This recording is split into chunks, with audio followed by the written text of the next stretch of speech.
Hello everyone, আমি সানিয়া। আমার এই ছোট্ট পরিবারে আপনাদের সবাইকে স্বাগতম।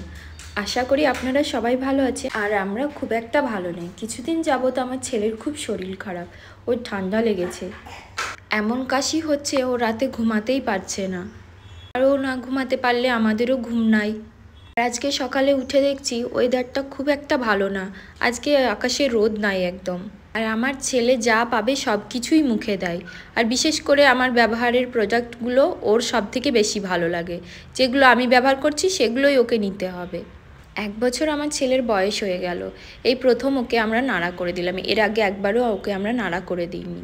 আর আজকে দুপুরে বানাবো চিকেন চাপ, আর আপনাদের সাথে শেয়ার করব। চিকেন চাপ বানাতে বেশি কিছু লাগে না, তাই ভাবলাম এটা হয়তো চটজলদি হবে, তার জন্য চিকেন চাপটাই আজকে বানাবো। চিকেন চাপ বানানোর জন্য পোস্ত, কাজু আর শুকনো লঙ্কা আমি ভিজিয়ে রেখেছি। আর এই যে পেঁয়াজ আর কাঁচা লঙ্কাটা আমি ধুয়ে কেটে রাখলাম বড় বড় সাইজ করে, কারণ এটা পেস্ট হবে। আমি এখানে একটা বড় সাইজের পেঁয়াজ নিয়েছি আর 4টে কাঁচা লঙ্কা নিয়েছি। এবার এগুলো আমি একে একে পেস্ট করে নেব। চাপ করার জন্য নিয়েছি 1 কেজি চিকেন। ব্যাঙ্গালোরে না খুব বড় সাইজের চিকেনের পিস করে দেয় না। চিকেনগুলোকে ভালো করে ধুয়ে আমি একটা পাত্রে রেখে দেব।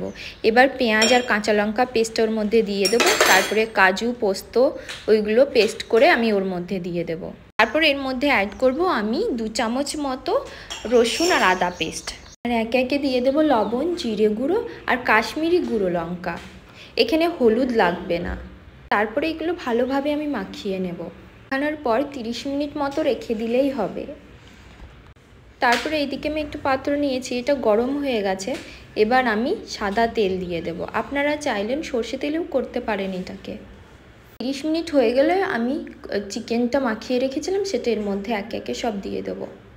আর আমি লেগ পিস খেতে ভালোবাসি বলে আমার হাজব্যান্ড আমার জন্য আলাদা করে লেগ পিস বড় সাইজ করেই নিয়ে আসে। তারপরে এটাকে আমি ভালো করে একটা চামচের সাহায্যে নেড়ে নেব। নেড়ে নেওয়ার পর এটাকে আমি ঢাকা দিয়ে দেবো। আমার না মাংস, চিকেন এসব খেতে অতটা ভালো লাগে না, আমার মাছটাই বেশি ভালো লাগে। কিন্তু কি বলুন তো, ব্যাঙ্গালোরে অতটা মাছ পাওয়া যায় না, তাই প্রতিদিনই চিকেনটাই খেতে হয়। আর আবার মাছ মাংস ছাড়া ভাত খেতেও রুচি হয় না। আর আমার হাজব্যান্ড আবার চিকেন খেতে খুব ভালোবাসে। চিকেনটা নেড়ে নেওয়া হয়ে গেছে, এবার এটাকে আমি ঢাকা দিয়ে দেব। মাঝে মধ্যে দেখে নিতে হবে। আমি চিকেনের ঢাকনা 10 মিনিট পর খুলে দেখলাম চিকেন থেকে অনেকটা জল বার হয়েছে। এটা আবারও ঢাকা দিয়ে দিতে হবে, যতক্ষণ না এই জলটা মরে যাবে ততক্ষণ পর্যন্ত ঢাকা দিয়ে রাখতে হবে। এবার দেখছি চিকেনের গা থেকে জল অনেকটা মরে গিয়েছে, এবার চিকেনটা কষানো হয়ে গেছে। চিকেনটা অনেকটা সিদ্ধ হয়ে গেছে আর চিকেন থেকে মাংসগুলো খুলে খুলে গিয়েছে। এবার এর মধ্যে আমি দিয়ে দেবো গরম জল। পরিমাণ মতো গরম জল দিয়েছি। তারপরে 10 থেকে 15 মিনিট একটু ফুটে আসলেই নামিয়ে নেব। আর আজকে করেছিলাম বাঁধাকপি ভাজা। বেশি কিছু তো রান্না করা হয়ে ওঠে না, আমার ছোট্ট বাচ্চা নিয়ে রান্না করা হয় না। আর আজকের রেসিপিটা কেমন লাগলো আপনাদের কমেন্ট করে জানাবেন। Thank you.